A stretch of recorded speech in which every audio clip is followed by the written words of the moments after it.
সারা দেশে 10 জেলার উপর দিয়ে বয়ে যাচ্ছে মৃদু থেকে মাঝারি ধরনের শৈত্যপ্রবাহ। শুক্রবার মোহাম্মদ শাহিনুল ইসলাম স্বাক্ষরিত 72 ঘণ্টার পূর্বাভাসে এ তথ্য জানিয়েছে। পূর্বাভাসে বলা হয়, উপমহাদেশীয় উচ্চচাপ বলয়ের বর্ধিতাংশ বাংলাদেশের পশ্চিমাংশ ও তৎসংলগ্ন এলাকা পর্যন্ত বিস্তৃত রয়েছে।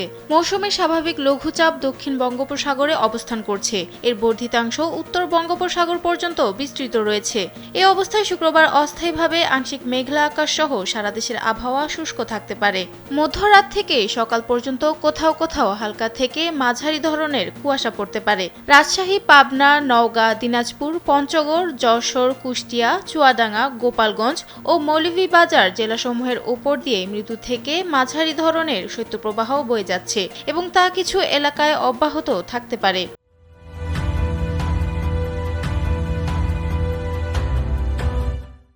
সেই সঙ্গে রংপুর ও রাজশাহী বিভাগে রাতের তাপমাত্রা সামান্য বৃদ্ধি পেতে এবং অন্যত্র তা প্রায় অপরিবর্তিত থাকতে পারে। সারা দেশে দিনের তাপমাত্রা সামান্য বৃদ্ধি পেতে পারে। আবহাওয়া অধিদপ্তর আরও জানায়, আগামী 5 দিনের শেষের দিকে রাত ও দিনের তাপমাত্রা হ্রাস পেতে পারে।